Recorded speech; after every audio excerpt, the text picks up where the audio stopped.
Kabanata 211. Oh, nandito ka rin. Master Leonidas.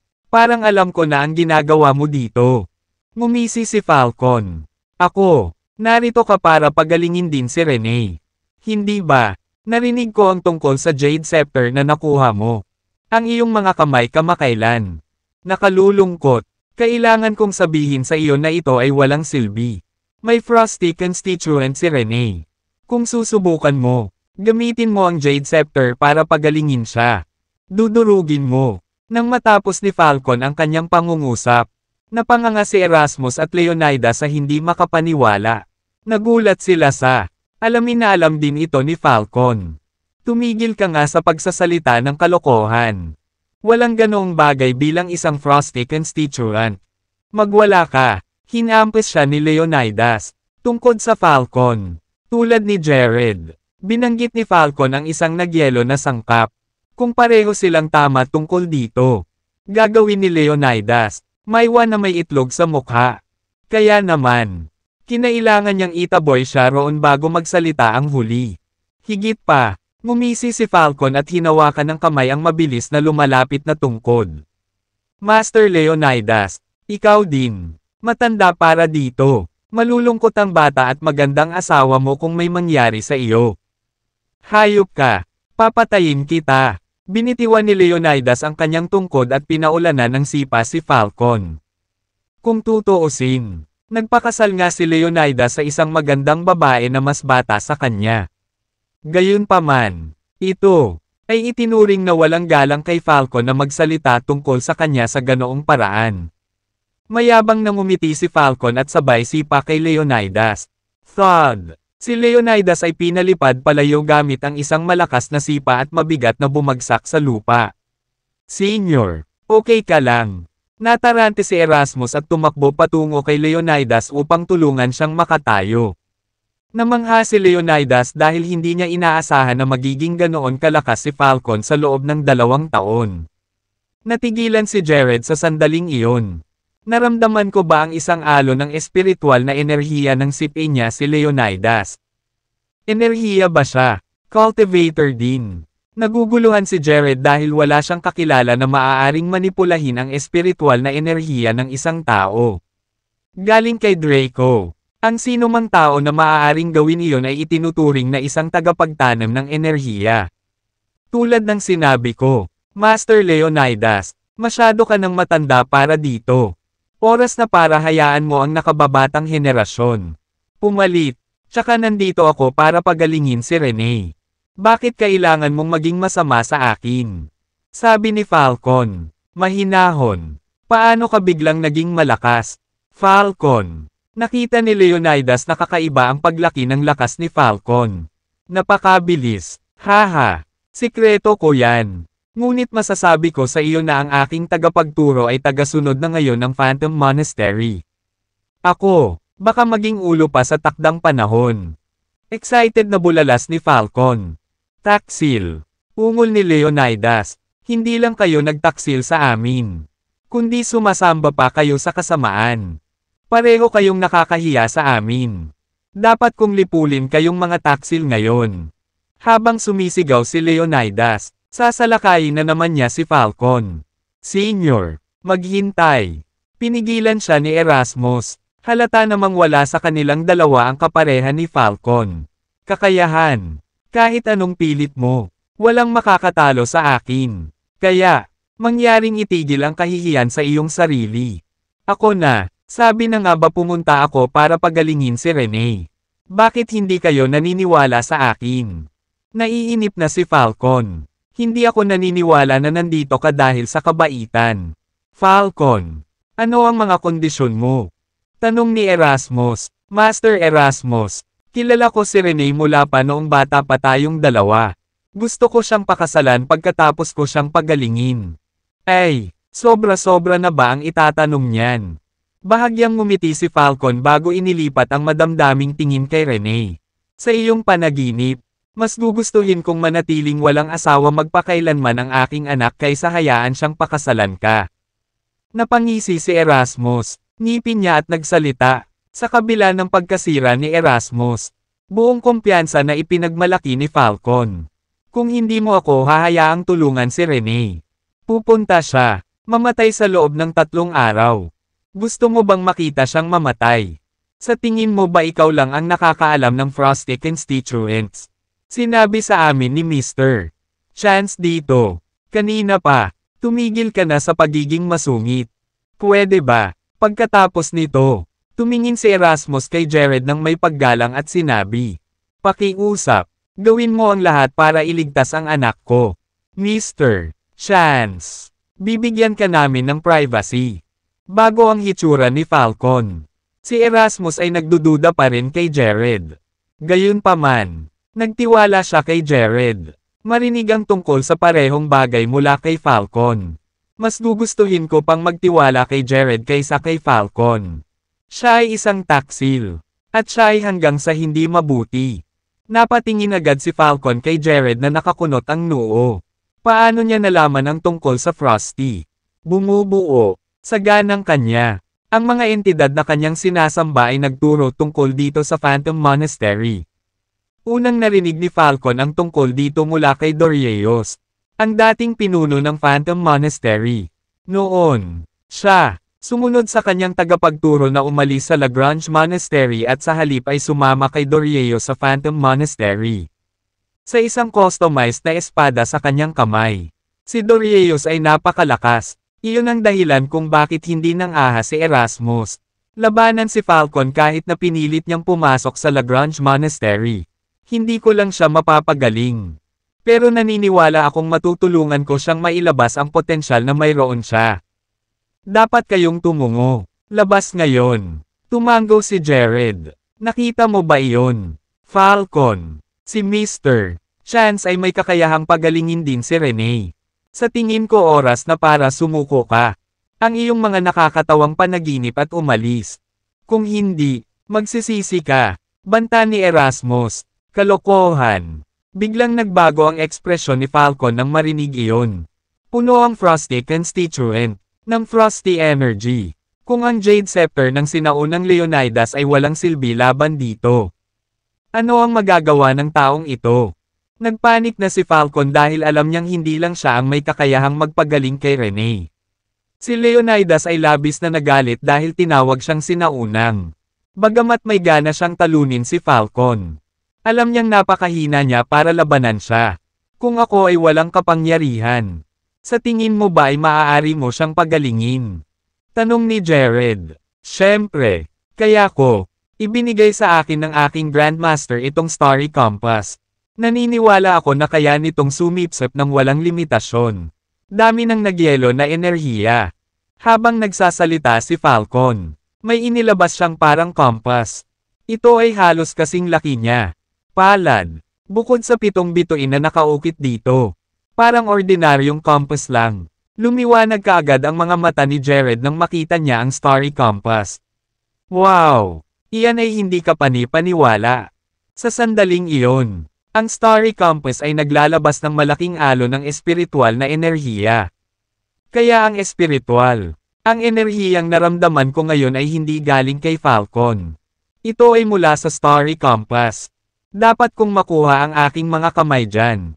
Mahiwagang bagay. Desidido si Jared na ariin ang Starry Compass kaya hindi siya magdadalawang isip na patayin si Falcon para dito. Ordinaryong compass lang. Plano mo bang gamitin iyon para maabsorb ang nagyelo na enerhiya mula kay Rene? Bakit mo iniisip na magagawa ito ng bagay na iyon kapag ang aking Jade Scepter ay hindi man lang gumana? Ngumisi si Leonidas. Sa kanyang mga mata, ang kumpas na iyon ay isang kumpas lamang. Ikaw matandang tanga. Ipapakita ko sa iyo kung gaano kahanga-hanga ang Starry Compass. Falcon tapos agad. Itinuro ang Starry Compass kay Rene. Biglang nagliwanag ang Starry Compass. At sinipsip nito ang lahat ng nagyelo na enerhiya sa Rene. Tuluyan na nitong naibalik ang kulay ng mukha ni Rene. Isa pa, ibinuka pa niya ang kanyang mga mata. Unti-unti, Rene, nang makitang nagkamalay ang kanyang anak, agad na sumugod si Erasmus dala ang lahat. Excitement sa mundo. Tatay. Inilibot ni Rene ang buong silid na may nawawalang tingin sa kanyang mga mata. Nang makita ang maraming tao na nagpapaikot-ikot, agad siyang binalot ng pangamba. Tinakat mo ako hanggang sa mamatay. Rene, alam mo bang ilang araw kang walang malay? Tumulo ang luha sa mukha ni Erasmus. Bagaman sinabi na kailangan ng mga magsasaka na putulin ang lahat ng emosyonal na kalakip kapag sila ay nagsimula. Ang landas tungo sa kawalang kamatayan. Kakaunti ang talagang makakagawa nito. Naniniwala ka na ba sa akin ngayon? Master Erasmus, may panunuya sa kanyang mukha. Gumuhit si Falcon. Pero hayaan mo akong sabihin. Bagay sa iyo ito ay pansamantalang pag-aayos lamang. Kung wala akong gagawing pagpapagamot kay Rene, babalik pa rin siya sa kanya. Panimulang estado. At saka, magiging napakabait kong sabihin sa iyo na ako lang ang taong makakapagpagaling sa kanya ng kanyang lamig. Bumubuo sa buong mundo. Lahat ng iba ay charlatans. Kung nakapagdesisyon ka na, sipin lahat ng ito. Mga charlatans out. Sino ang tinatawag mong charlatan? Mas kamukha mo ang sarili mo. Itigil ang paghihip ng iyong sariling trompeta. Ang walang kwentang bagay na hindi hihigit sa isang tansong salamin.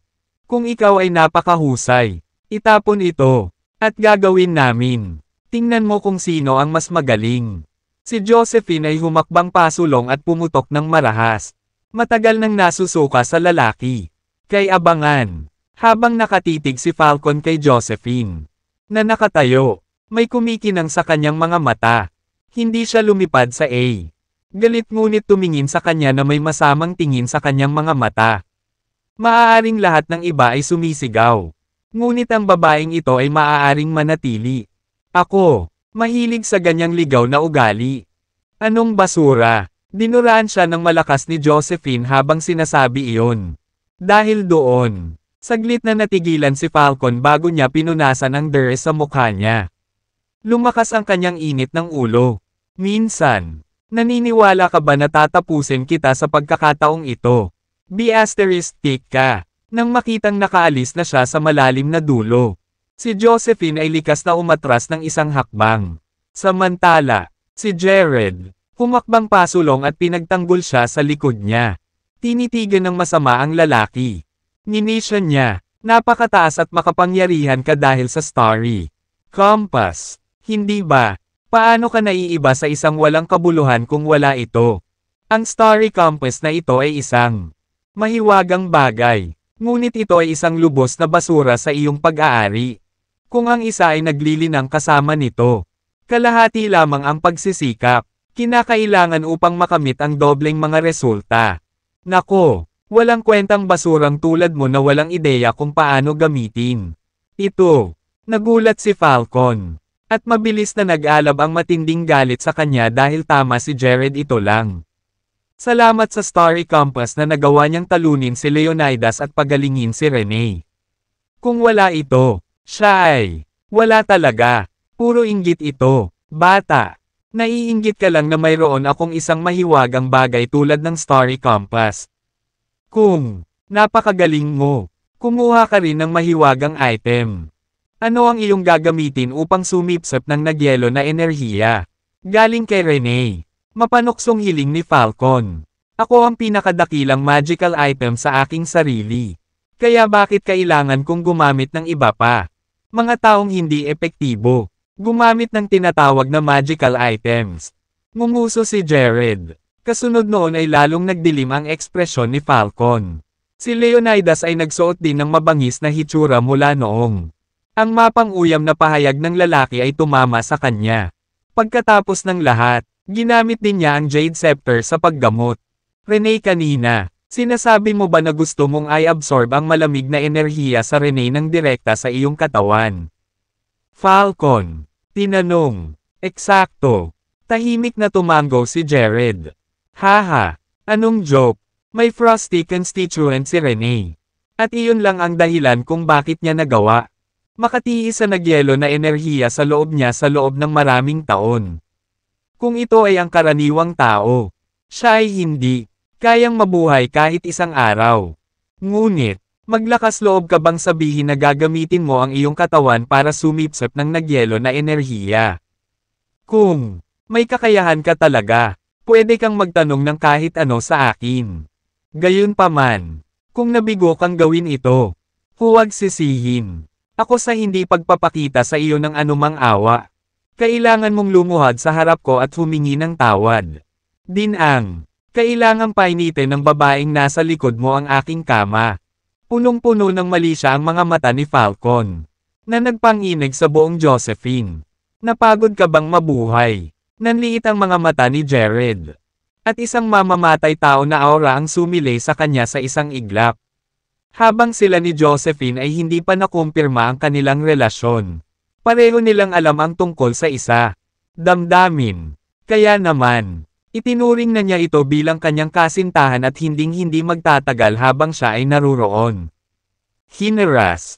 Anong mali? Takot ka ba? Ngumisi si Falcon habang nakatingin ng masama kay Jared. Bakit ako magiging? Ngayon, ipapakita ko sa iyo ang isang tunay na immortal na pamamaraan. Habang nagsasalita si Jared, biglang bumaril ang kamay niya kay Rene sa kama. Dahil sa takot, si Rene ay nagmamadaling umatras at nagtago sa likod ni Erasmus sa takot. Ginoo, Chance, maraming tao dito. Kaya natatakot ako na medyo hindi nararapat para sa iyo. Tinatanggal ang damit ng aking anak sa harap ng lahat. Ang pag-aatubili ay bumagsak kay Erasmus.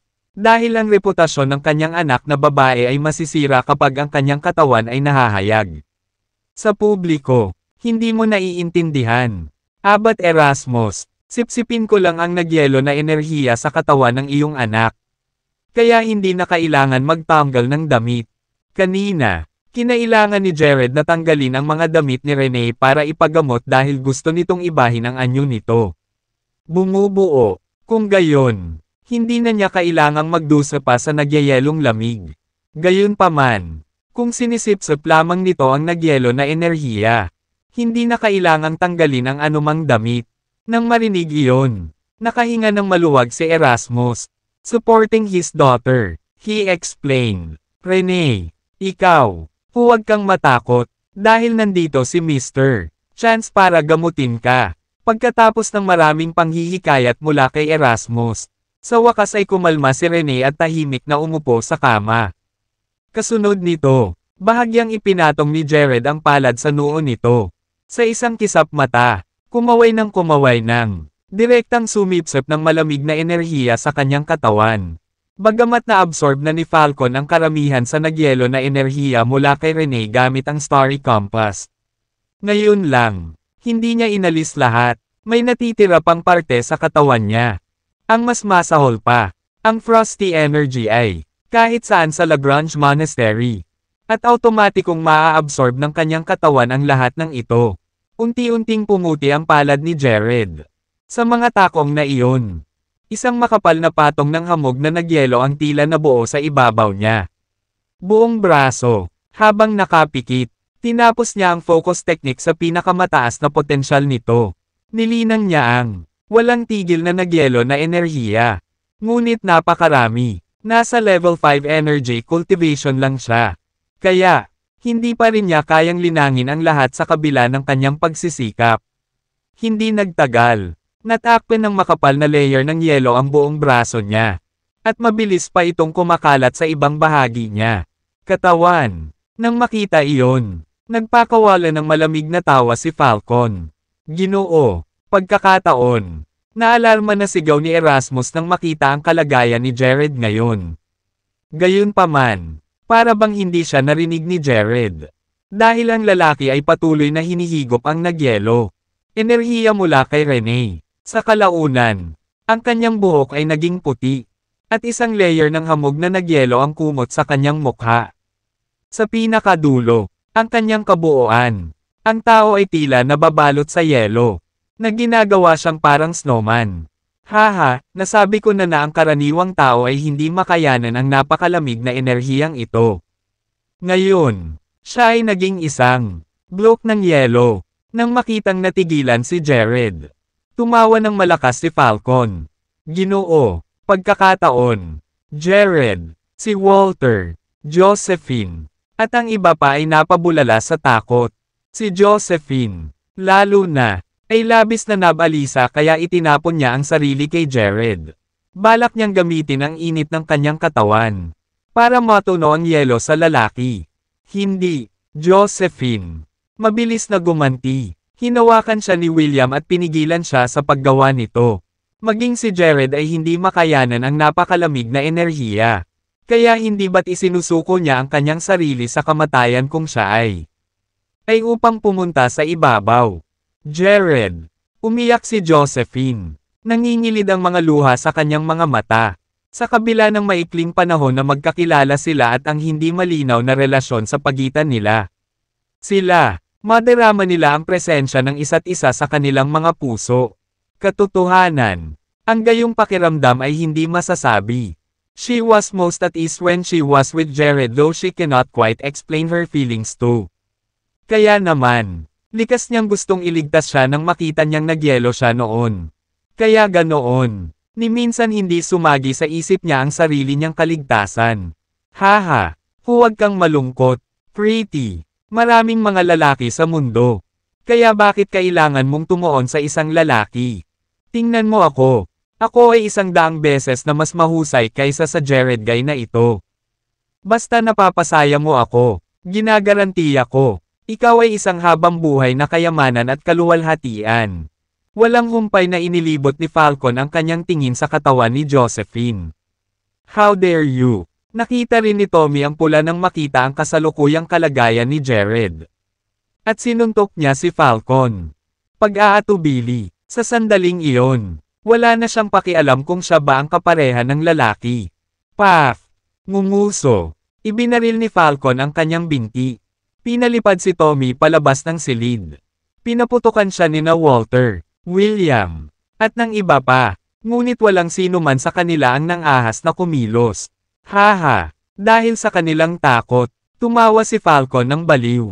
Walang kalaban-laban dito. Ako ang pinakamataas at walang talo.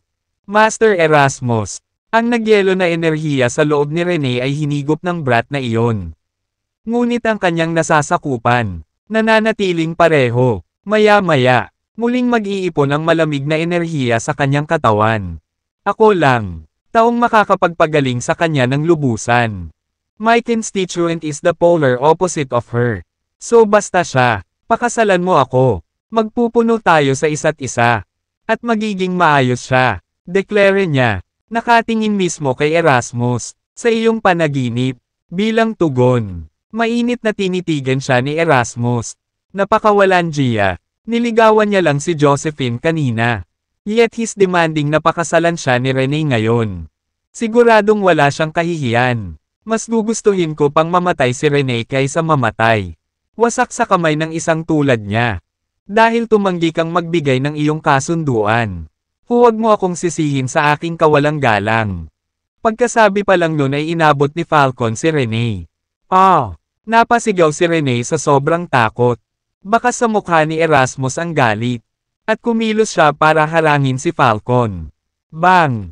Hindi siya ang kapareha ng lalaki. Kaya't nagtamo siya ng matinding pinsala sa suntok na iyon. Tumutulo ang dugo sa sulok ng kanyang bibig. Erasmus! Sumigaw si Leonidas. Iniugoy ang tungkod sa kanyang kamay kay Falcon. Nang makita iyon, nakipagtulungan si Erasmus sa kanya at inatake si Falcon sa konsyerto sa kabila ng paghihirap. Hinahagod siya. Ito ay 2 laban sa 1. Ngunit si Falcon ay hindi natakot. Sa halip, nagsuot pa siya ng panunuya sa kanyang mukha. Bilasan mo. Tumakbo ka, Rene. Sigaw ni Erasmus kay Rene. Nagbabalak na ayele ang kanyang buhay para maantala ang lalaki para sa kanya. Ang anak na babae ay maaaring tumakas. Tatay. Habang tinitingnan ni Rene ang lalaking lubhang nasugatan. Tumulo ang mga luha sa kanyang mukha na parang gripo. Bilis. Alis na tayo. Rene. Pasulong. Hinawakan ni Walter ang kanyang kamay at umalis. Hindi dahil sa takot siya sa kamatayan. Kundi ang ordinaryong tao na walang kaalaman sa martial arts na tulad niya ay mamamatay lamang sa walang kabuluhan kung siya ay mananatili sa ganoong oras. Sinabunutan din ni William si Josephine. Alis na tayo, Josephine. Hindi. Gusto kong isama si Jared. Napaungol si Josephine. Ayokong tumakas mag-isa at iwan siya. Bang! Bang! Dalawang matunog na kalabog ang naghiwa-hiwalay sa hangin habang pinalipad ni Falcon sina Leonidas at Erasmus. Sa isang tries, ang lalaki, hinaram din ang pinto at tinitigan ang iilan sa kanila ng may pag-aalipusta. Walang nakataka sa inyo ngayon. Kung gusto mo, para mabuhay, mas mabuting gumawa ka ng plano para mapasaya ako. Nang masulyapan ang matamis na ngiti sa kanyang mukha. Napaatras sina Walter, William, at ang iba pa. Sa sandaling iyon, walang nakapansin na ang mga minutong bitek ay nagsimulang magpakita sa makapal na layer ng yelo kay Jared. Na nagyelo sa isang bloke ng yelo. Kasunod nito, ang mga bitek ay tumaas sa laki. Basag, basag, habang unti-unting lumalakas ang mga kaluskos. Ibinaling ng lahat ang kanilang mga tingin. Tingnan mo, tatay. Ito ay pumuputok.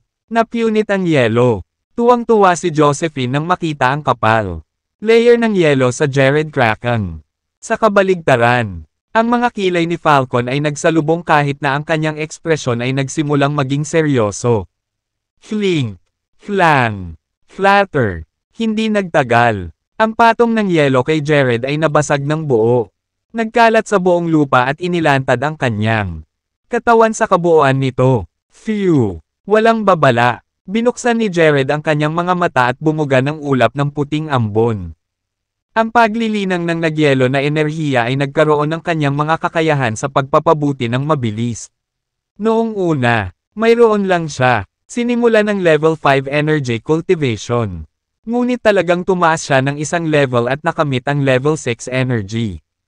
Paglilinang noon. Kung gusto niyang makamit ang level 6 energy cultivation sa Dragon Summit sa Dragon Bay nang walang kabuluhan. Espiritual na enerhiya na magagamit. Na tumagal ng maraming taon. Ayos ka lang Jared. Ikaw ay buhay. Emosyonal na tumakbo si Josephine at niyakap si Jared ng mahigpit. Noon, hindi na siya nag-aalala tungkol sa presensya ng ibang tao. Niyakap niya ng mahigpit ang lalaki. Sa kanya, mahigpit na pagkakahawak, nanlalamig pa rin ang katawan nito sa paghawak. Ngunit kahit ganoon ay niyakap siya nito ng mahigpit. Pakawalan. Kapag hindi ka kumalas sa pagkakahawak mo, masusuffocate talaga ako. Udyok ni Jared na umuubo. Nang marinig iyon, nataman si Josephine kaya dali-dali niyang binitawan ang kanyang mga kamay mula sa kanyang paligid. Gayunpaman, ayos lang si Jared. Sa totoo lang. Nakatingin pa ito sa kanya na may ngiti sa labi. Sa gayon, sinaman siya ng tingin ni Josephine at sinipa siya ng malakas.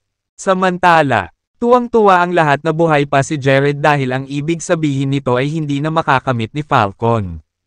Ngayon pa, anak, sino ka ba talaga na buhay ka pa rin kahit na naka-absorb ng malamig na enerhiya?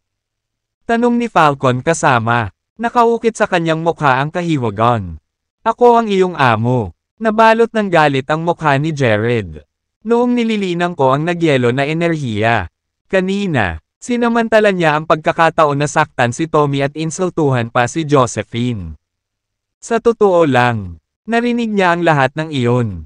Ngunit hindi siya makagalaw. Dapat may death wish ka. Agad na nagdilim ang ekspresyon ni Falcon sa jibe na iyon. Kung bibigyan mo ako ng Starry Compass ngayon, maaari kitang bigyan ng hindi gaanong masakit na kamatayan. Sumenya si Jared sa lalaki. Wala sa mood makipagbandi sa kanya. Ah, so gusto mo ang Starry Compass ko? Nagbago ang ekspresyon ng mukha ni Falcon. Dumilim ang takot. Mahigpit niyang hinawakan ang Starry Compass. Tila, hindi sinasadyang ibigay ito sa lalaki. Binigyan kita ng pagkakataon. Pero hindi mo na-appreciate. Walang pakialam na tinitigan ni Jared ang lalaki. Puno ng pagpatay ang mga mata nito. Kahit na hindi ka namatay sa pagsipsip ng nagyelo na enerhiya. Anak, hindi ka makakapantay sa Starry Compass na ito ng akin. Kaya, itigil ang pagmamayabang dito. Kunin natin ito. Isang nagbabagang hangarin sa pagpatay ang lumabas kay Falcon. Hindi siya naglakas loob na maliitin ang lalaki. Para sa isang taong maaaring manatiling buhay pagkatapos sumipsip ng Frosty. Ang enerhiya ay talagang hindi ordinaryong tao. Salamat sa pagligtas sa buhay ng aking anak. Mr. Chance. Wala akong paraan para mabayaran ka.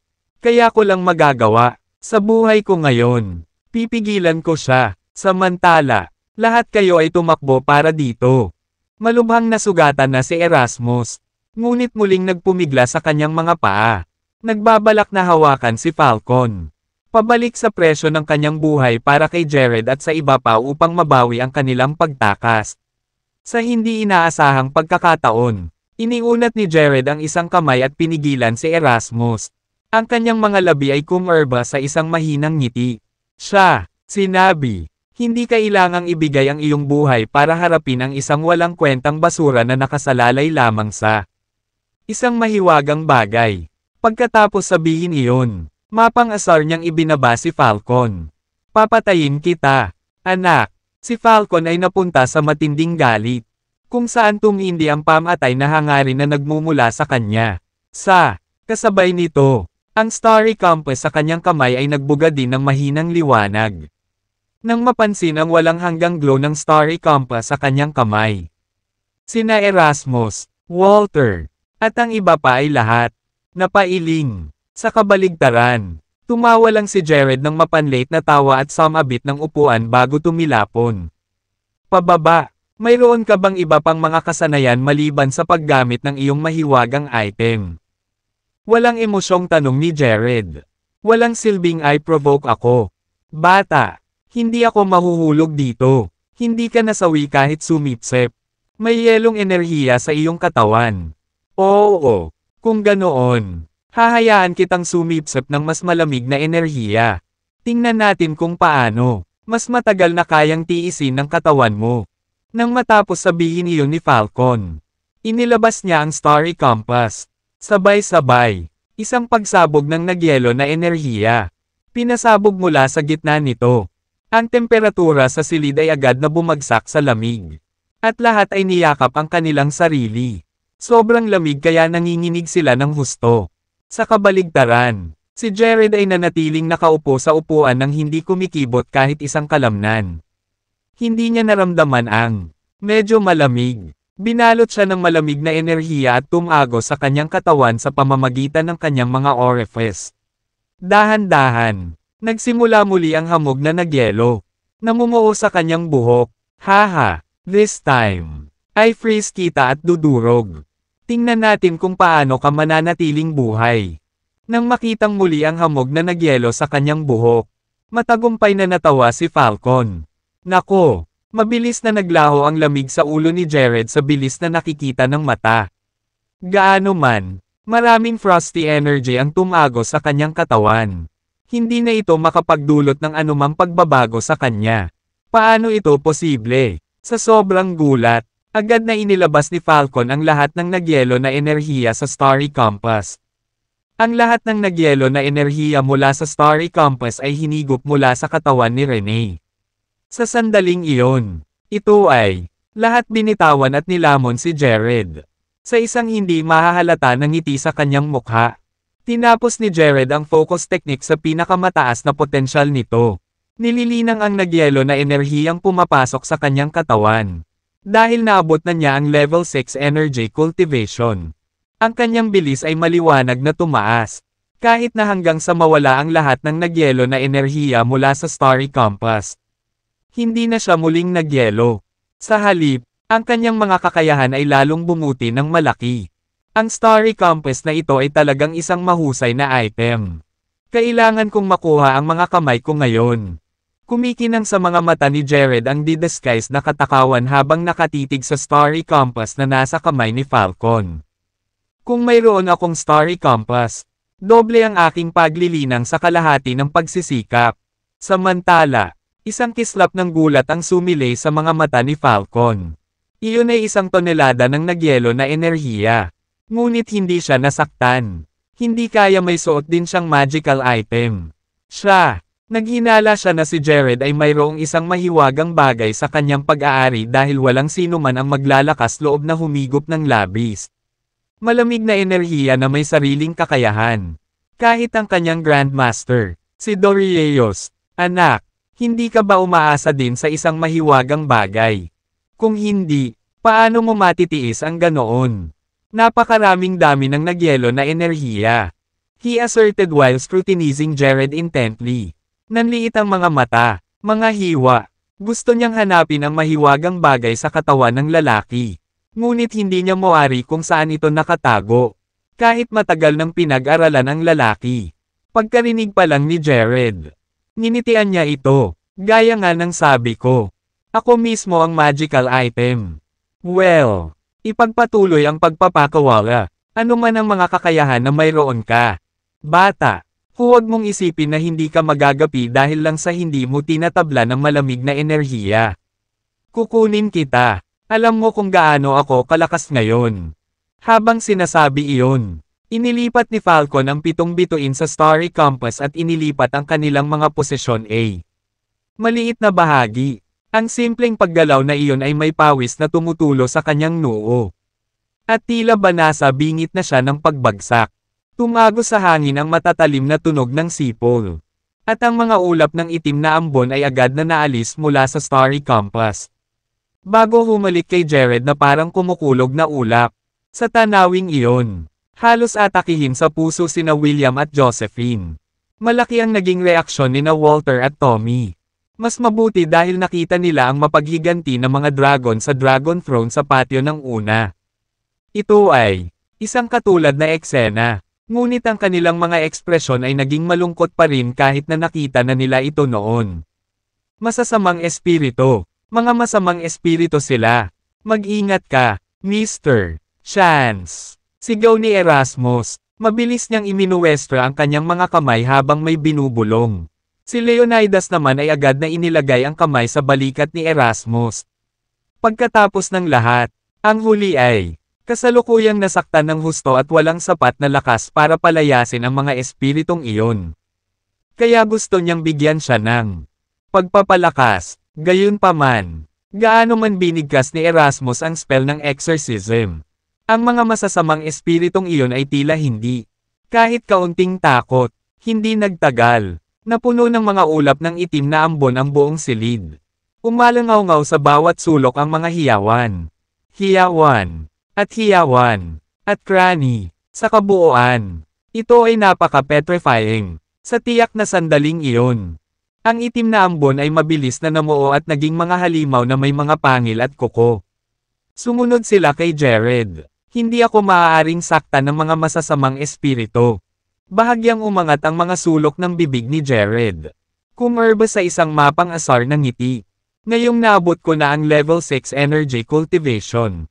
Isa na akong tunay na nagsasaka ng enerhiya. Tulad nito, gagawin ko. Huwag kang matakot sa gayong hamak na masasamang espiritu. Pinitik niya ang kanyang daliri. Kung saan ang ilang mga sinag ng gintong liwanag ay nagkatotoo at tumama sa itim na ambon. Sa isang tibok ng puso, nawala ang itim na ambon. Nang makita iyon, biglang kinagat ni Falcon ang kanyang gitnang daliri at tumulo ang isang patak ng kanyang dugo sa Starry Compass. Ang Starry Compass ay agad na nagsimulang umilo at patuloy na naglalabas ng itim na ambon. Nakakabigla na may bahid ng bahagyang pulang dugo. Mukhang hindi maiintindihan ng marami sa inyo kung gaano kayo ka-delusional para makipaglaban sa akin kung huwag mong ipakita sa iyo ang aking kakayahan. Sa harap ng itim na ambon na may bahid ng malabong pula. Biglang ipinutok ni Jared ang kanyang mga palad. Unti-unting lumitaw ang sinag ng gintong liwanag sa kanyang mga palad. Ang liwanag ay nagsimulang kumikinang ng mas maliwanag hanggang sa ito ay napakasilo sa dulo na ito ay katulad ng nakabulag. Araw sa tanghali, sa pangalan ng lahat na banal. Ang liwanag ay magpapalaya sa lahat ng kasamaan. Kasunod ng incantation na iyon ni Jared. Ang bola ng liwanag ay nagbigay ng walang katapusang presyon ng sabay-sabay.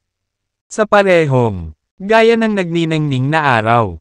Ang mga sinag ng gininto ang liwanag ay bumaril sa ulap ng itim na ambon.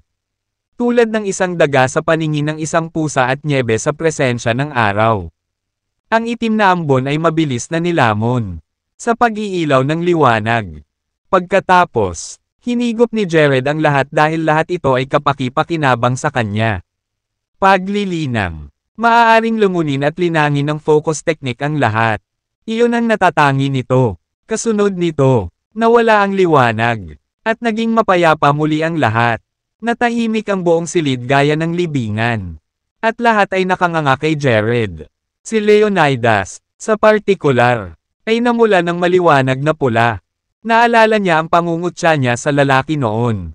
Naramdaman niya ang mukha nito. Mainit na nagninangas, at bumaha sa kanya ang kahihiyan. Habang hawak ang Starry Compass, napanganga si Falcon kay Jared. Ang mga mata nito ay kasing laki ng mga platito. Anong klaseng teknik ba yon? Don't tell me it was an immortal technique. Sa isang iglap, ang lamig ng buto ang bumalot sa kanya. Kung saan nagsimula siyang manginig ng hindi sinasadya. Noon, wala nang mahagilap ang panimulang kawalang hanggan sa kanyang mukha. Ang natitira ay takot. Kahit na ang aking Grandmaster ay hindi maaaring gumamit ng gayong walang kamatayang pamamaraan.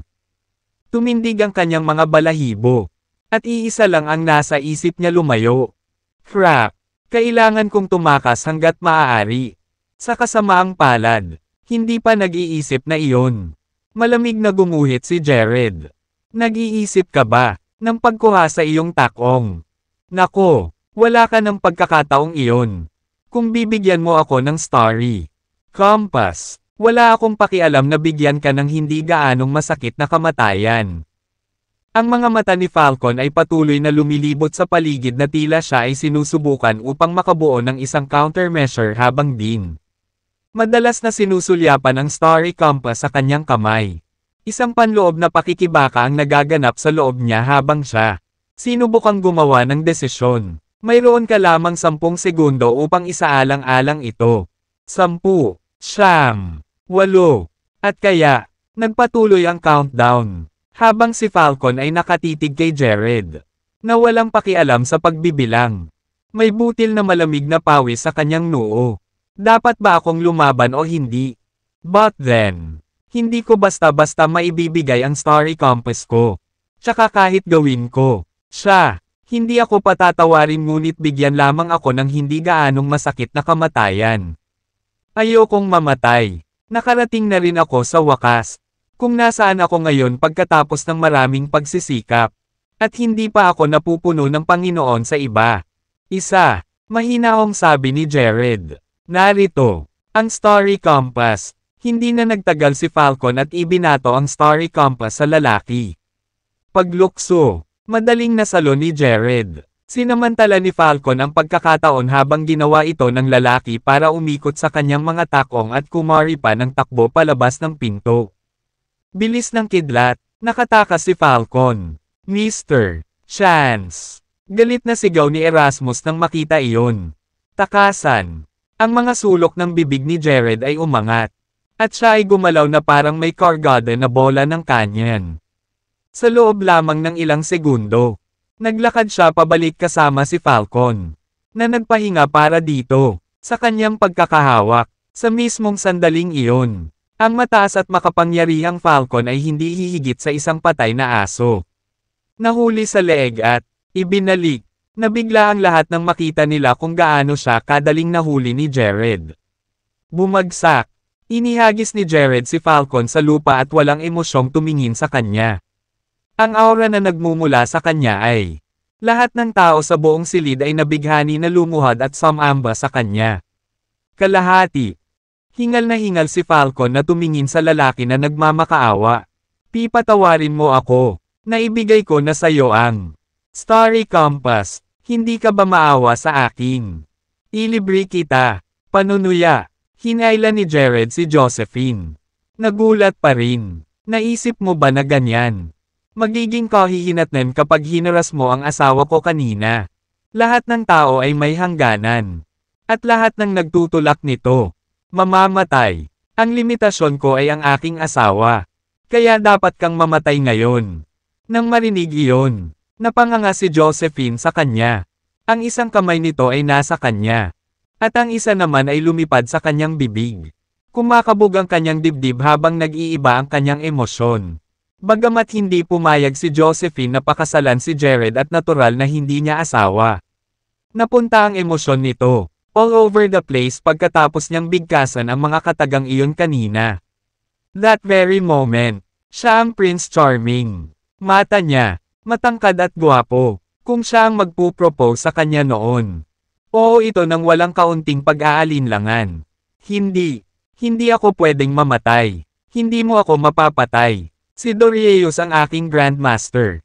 At ipaghihiganti niya ako kapag pinatay mo ako. Sumulat ang matinding panik sa buong mukha ni Falcon. At may puddle sa sahig sa ilalim niya. Ito, nahihina pala ang pantalon niya. Maghihintay ako. May hiwalay na ngiti sa kanyang mukha. Ibinaba kaagad ni Jared ang kanyang binti. Pop! Parang hinog na pakwan. Sumabog ang ulo ni Falcon. Dahil sa takot, tumalon si Josephine sa mga bisig ni Jared. Habang pinagmamasdan ni William ang eksenang nangyayari sa kanyang harapan. Isang kaguluhan ng damdamin ang namuo sa kanyang kalooban. Sa gilid, sina Walter at Tommy ay naiinggit sa kanya.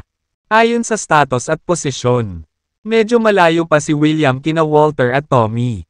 Habang, siya ang pinakamayamang tao sa Horrington. Ang katayuan ng isang pamilya na nagnenegosyo lang ay hindi lahat. Mataas sa panahong ito ng martial arts. Tanging kapag ang pamilya ay may martial artist o isang sinaunang martial artist sa hanay nito ay magiging katayuan nito. Nakataas, dahil biglang nagkaroon ng manugang si William tulad ni Jared. Hindi mapag-aalinlanganan ang katayuan ng pamilya Sullivan. Maging sina Walter at Tommy ay kailangang maging magalang sa kanya kapag nakilala nila siya sa hinaharap. Congratulations, Mr. Sullivan! Bulong ni Walter kay William. Bilang tugon, binigyan siya ni William ng isang mahinhin na ngiti. Masyado pang maaga, Mr. Grange. Ito ay hindi pa sigurado sa mga kabataan ngayon. Dahil alam mo iyon, Mr. Sullivan. Dapat mong ipare sila sa lalong madaling panahon. Baka magbago ang mga bagay. Ngumisi si Walter sa kanya. At agad na naintindihan ni William ang ibig sabihin ng lalaki. Kasunod nito, pinalinas ni Erasmus ang silid. Nang matapos iyon ay lumipat si Josephine. Palayo sa pagkakayakap ni Jared. Sinadya ba iyon? Sinadya mo ba iyon para samantalahin ako? Tanong niya kay Jared. Sino ang nagsamantala sa iyo? Ikaw ang sumuko sa mga bisig ko. Kontra ni Jared. May pagkalito na nakasulat sa buong mukha niya. Hindi iyon ang tinutukoy ko. I mean, bakit mo nasabi na asawa mo ako kanina? Hindi ba iyon? Sinasamantala ako. Napaungol si Josephine sa nagkukunwaring galit. Nako, akala ko payag kang maging asawa. Pero wishful thinking pala sa part ko. Kaso, hindi ko nasasabihin. Mahinahong sagot ni Jared. Pagkasabi nun ay umikot siya at lumabas ng kwarto. Habang lumingon siya, ang mga sulok ang kanyang bibig lifted. At siya furtively snickered. Samantala, natigilan si Josephine nang bumalot sa kanya ang pagkalito. Banibiro ko lang siya. Bakit? Hindi ba niya masabi? Natigilan din si William noon. Binilisan niya ang pasulong at kinurot si Josephine. Bakit mo ginawa? Ganyang komento. Kung hindi dahil sa kanya. Lahat tayo ay napahamak. Tingnan mo, kinikilig siya ngayon. Pumunta at magpakawala. Siya, bilis. Sa totoo lang, napahiya si Josephine na gawin iyon. Ngunit gayon paman, nagngangalit siya ng kanyang mga ngipin at nagmamadaling lumabas. Wakas. Ginoo, Grange. Kukuha ako ng spiritual brush at cinnabar rosary na gusto ni Mr. Chance. Sa sandaling sinabi iyon ni Erasmus, umikot siya at tinungo ang isang silid sa gilid.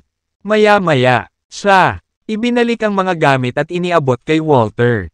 Ginoo, Grange. Gusto ko ring hilingin sa iyo na maghatid ng query sa ngalan ko. Kahit na ang frosty energy sa aking anak na babae ay lahat ay hinihigop.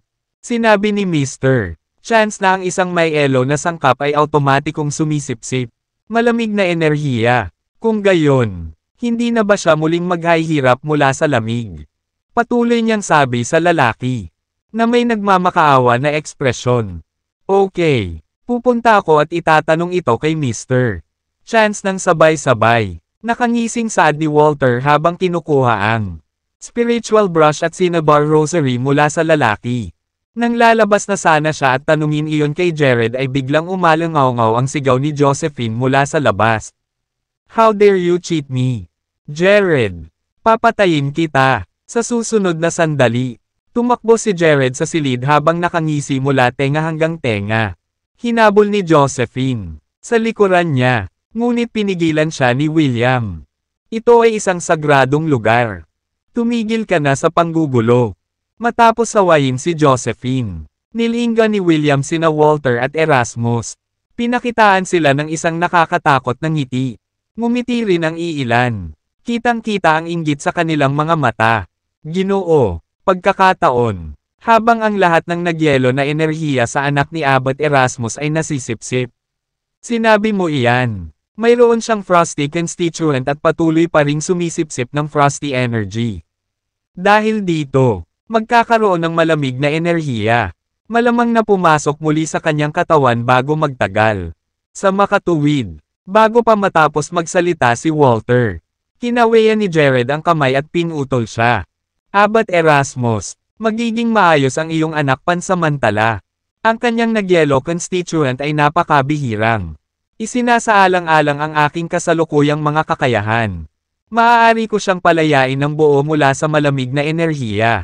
Gayunpaman, mas umaasa ako, na maaari niyang simulan ang landas ng paglilinang. To that end, I'll natural transform her constituent when tumataas ang kakayahan ko. Pabayaan na lang natin sa ngayon. Magiging maayos siya, at pupunta ako. Regular na sumipsip ng nagyelo na enerhiya sa loob niya. Sabi niya kay Erasmus, sa kanyang mga kakayahan sa kasalukuyan. Wala siyang problema sa pagtulong na palayain ang anak na babae ni Erasmus mula sa nagyelo. Buong lakas at kahit na panatilihin ang kanyang kabataan magpakailanman. Ngunit pagkatapos, hindi niya magagawang magtanim. Ngayon, at iyon ay magiging isang kabuoang pag-aaksaya ng kanyang nagyelo constituent. Para sa kadahilanang iyon, binalak niyang maghintay hanggang sa pagbutihin pa niya bago siya tulungang sumakay sa landas sa paglilinang. Gayunpaman, mayroon siyang sariling interes sa paggawa nito. Ang frosty energy noon, lubhang kapaki-pakinabang sa kanyang paglilinang. Kaya magagamit niya ang nagyelo na enerhiya na natanggap niya mula sa kanyang paglilinang upang mapalakas ang kanyang mga kakayahan. Salamat, Mr. Chance. Malaki ang utang ko sa iyo. Habang sinasabi iyon, gusto pang lumuhad ni Erasmus sa harap ni Jared. Nang makita iyon, dali-dali siyang hinawakan ni Jared gamit ang dalawang kamay. Hindi mo kailangang tumayo sa kagandahang loob. Abbot Erasmus, nandito ako para sa spiritual brush at cinnabar rosary. Kaya ito ay itinuturing na isang palitan.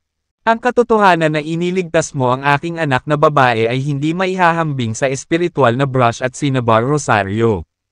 Basta, sabihin ang salita kung kailangan mo ng tulong ko sa anumang bagay sa hinaharap.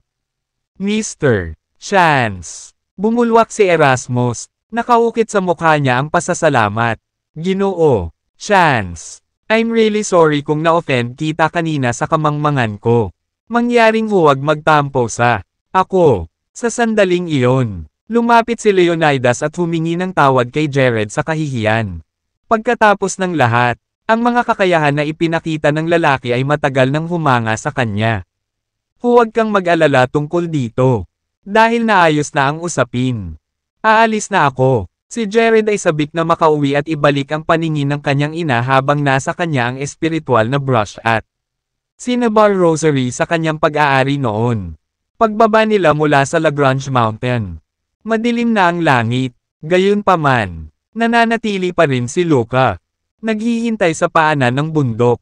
Nagboluntaryo si Josephine na itaboy si Jared pabalik sa Dragon Bay. Kaya nakisiksik lang si Walter at ang iba pa. Isang solong kotse. Bakit pinilit mo akong ihatid pabalik sa ganitong oras sa halip na ikaw mismo ang umuwi kapag babae ka? Tanong ni Jared. Nakaupo sa passenger seat.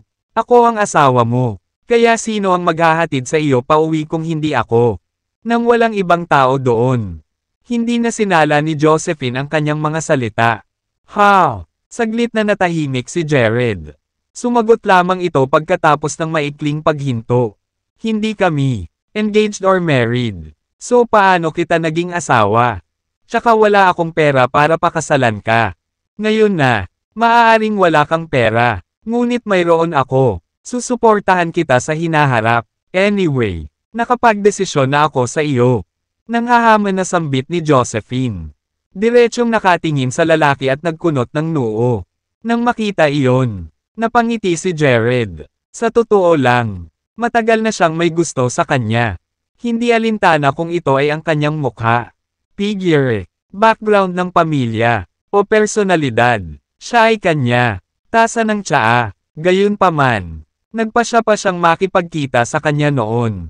Mula nang siya ay sumakay sa landas sa immortalidad, nagbago ang kanyang kaisipan. Sa taas ng kanyang mga kakayahan, kaya ng kanyang lifespan, posibleng mapalawig ng walang katapusan. Sa kabaligtaran, si Josephine ay isang ordinaryong babae lamang.